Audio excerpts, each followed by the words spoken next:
मंगला विद्या मंदिर के सभी छात्रों को आपकी हिंदी की शिक्षिका शालिनी का नमस्कार। मैं आशा करती हूँ कि आप सब स्वस्थ होंगे और खुश होंगे। तो बच्चों, आज हम पढ़ेंगे अपना पाठ नंबर 16 वन के मार्ग में। ठीक है, ये वन के मार्ग में मतलब भगवान राम जी जब वनवास हुआ तो वन को चले सीता जी के साथ और लक्ष्मण जी के साथ।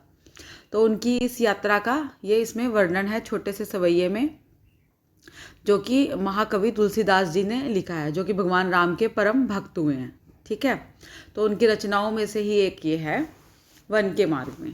तो चलिए आइए पढ़ते हैं कि पुरते निकसी रघुवीर बधु धरि धीर दिए मग में डग द्वै। कि जो जब पुर से मतलब पुर मतलब शहर से जब अयोध्या से निकसी निकले रघुवीर मतलब भगवान राम और उनकी वधु मतलब पत्नी, धरि धीर मतलब धीर धर के पेशेंस से दोनों ने रास्ते में धरि धीर दिए मग मतलब रास्ता, मग में डग मतलब पैर, द्वै कि दोनों ने बहुत ही पेशेंस रख के बहुत ही धीर गंभीर और शांत मन से दोनों रास्ते पर चलने लगे। झलकी भरी भाल कनी जल की, और थोड़ी दूर चलते ही जो सीता जी थीं उनको चलने पैदल, क्योंकि वो चल रहे थे, ठीक है ना, तो पैदल चलने और नंगे पैर थे, उनके पैरों में भी उन्होंने कुछ नहीं पहना हुआ था। तो इस वजह से, और वो जो सीता मैया थी वो बहुत बेचारी कोमल थी। तो थोड़ी दूर चलते ही क्या हुआ कि वो थक गई और उनको पसीना आने लगा। ठीक है, और उनके जो झलकी भरी भाल मतलब माथा, फॉरहेड, और उनकी माथे पर पसीने की जो बूंदें थी वो आने लगी। ठीक है, कनी जल की मतलब पसीना। पुट सूखी गए मधुराधर वह, और उनके जो मधुराधर मतलब सुंदर मधुर होठ थे, लिप्स थे, वो भी सूख गए, प्यास से सूख गए। ठीक है ना, अब चलते चलते सूख गए, बहुत उनको प्यास लगी थी। फिर बूझती हैं चलनो अब केत की, और फिर वो भगवान राम से पूछती हैं मतलब पूछती हैं कि अभी और कितना चलना पड़ेगा और कहाँ तक जाना पड़ेगा। पर्ण कुटी करी हों कित हुए, और पत्तों की जो घास की कुशा की जो झोपड़ी बनाएंगे, झोपड़ी मतलब जो बच्चों हट होती है, स्मॉल हट, कि पर्ण कुटी जो है वो बनानी है पत्तों की और घास की, इसकी वो कहाँ बनाएंगे, क्योंकि वो थक गई थी चलते चलते। तिय की लखी आतुरता पिय की अखियाँ अति चारु चली जल च्वै, और उनकी ये व्याकुलता और उनकी ये क्या कहते हैं वो थकावट देख के, परेशानी देख के जो भगवान राम थे ना, उनकी आंखें भर आई और आंसू उनकी आंखों से बहने लगे। क्यों बहने लगे? इसलिए बहने लगे कि देखो, एक इतने बड़े देश की राजकुमारी थी माता सीता, और इतने बड़े देश की बहू भी थी, है ना, वधू थी अयोध्या की, फिर भी उनके बेचारों की क्या हालत हुई है कि उनको वनवास आना पड़ रहा है पति के साथ, और ये सब देखना पड़ रहा है। ठीक है, जल को गए लखनऊ है लरिका परिखों पिय छाह घरीक हवै ठाड़े।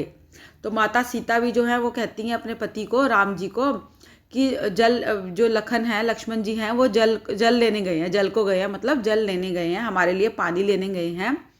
पर है लरिका परिखों, पर वो भी तो बच्चे ही हैं, लड़का ही है, छोटी उम्र का बच्चा ही है, तो उनको आने में टाइम लग जाएगा, समय लगेगा। तो इसीलिए हे प्रिय पति, आप मतलब छाया में आकर, पेड़ के नीचे ठंडी छाया में आकर खड़े हो जाओ।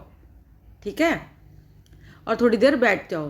पोछी पसेयु बयारी करूं अरु पाए पखारी हूँ भू भूरी डाढ़े, मतलब कि पोछी पसेयू बयारी करूं, कि मैं आपका लाइए, आपका माथा जो है पसीने से भरा हुआ, आपका जो चेहरा है वो पोंछ देती हूँ और आपको हवा कर देती हूँ। ठीक है, और लाइए मैं आपके जो पैर हैं, चरण हैं, उनको धो देती हूँ, ताकि आपकी जो टायर्डनेस है, थकावट है, वह मतलब दूर हो जाए। ठीक है, और जो धूल लगी है आपके पैरों पे वो भी साफ कर दूँ। तुलसी रघुबीर प्रिया श्रम जानी के बैठी बिलम्ब लो कंटक काढ़े। तो जो तुलसीदास जी हैं वो ये कहते हैं कि रघुबीर ने जब ये सुना तो उन्होंने पहले क्या किया, खुद उनका जो ये सब सुन के उनको पहली बात तो उनको बहुत दुख हुआ और बहुत वो इमोशनल हो गए। फिर उन्होंने अपनी प्रिया मतलब अपनी पत्नी को बिठा दिया उनको, और उनको बिठाने के बाद बहुत देर तक वह उनके पैरों को में से कंटक मतलब कांटा, ठीक है, चलते चलते जो रास्ते में माता सीता के पैरों में जो कांटे चुभ गए थे, गड़ गए थे, वो उन्होंने बैठकर बहुत देर लगा के बहुत देर तक उनके पैरों के जो कांटे थे वो निकालते रहे। ठीक है, भगवान राम जी उन्होंने अब सीता माता के पैरों के कांटे बहुत देर तक उनको वो निहारते भी रहे, देखते भी रहे, और साथ साथ ही उनके पैरों के जो कांटे थे वो निकालते रहे। जानकी नाह को नेह लख्यो, पुल को तनु बारी बिलोचन बाड़े। और जानकी माता जो थी, मतलब सीता माता का नाम जानकी भी है बच्चों, तो जानकी ने भगवान श्री राम का यह जो नेह था, स्नेह था, प्रेम देख के कि वो किस तरह से उनके पैरों के कांटे निकाल रहे हैं, तो यह देख कर जो माता सीता थी ना, वो एक तो बहुत ही उनका जो शरीर था मतलब वो पुलकित हो गया, मतलब खुश हुआ, रोमांचित भी हो गया, और साथ ही वो इतनी ज़्यादा इमोशनल हो गई कि देखो भगवान राम कितने प्यार से, कितने प्रेम वश में आके उनके पैरों के कांटे निकाल रहे हैं। और यह देखते वो बहुत ही इमोशनल भी हो गई, और आंखें उनकी मतलब जो उनके लोचन थे, जो उनकी नयन थे, वो उनमें आंसू आ गए और वो बहने लगे, और वो खूब रोने लगी कि देखो मेरे पति मेरे पैरों में से कांटे निकाल रहे हैं, मेरे चरणों में से कांटे निकाल रहे हैं। तो बच्चों ये एक बहुत ही प्यारा सा और इमोशनल सा सवैया है तुलसीदास जी का भगवान राम के वन के मार्ग में जाने के रिगार्डिंग, जो कि मैंने आपको आज पढ़ाया।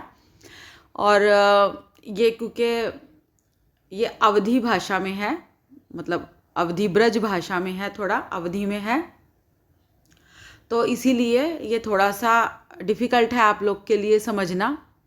तो इसलिए आप मेरी इस ऑडियो को ये बार बार आपको सुनना पड़ेगा, 5-6 बारी ध्यान से सुनना और समझना, और साथ ही आपको इसका अभ्यास कार्य भी मिल जाएगा, तो आप उसको भी ध्यान से सुन के फिर उसको अभ्यास कार्य को करना, और मुझे होमवर्क जो है वो व्हाट्सएप पर भेज देना।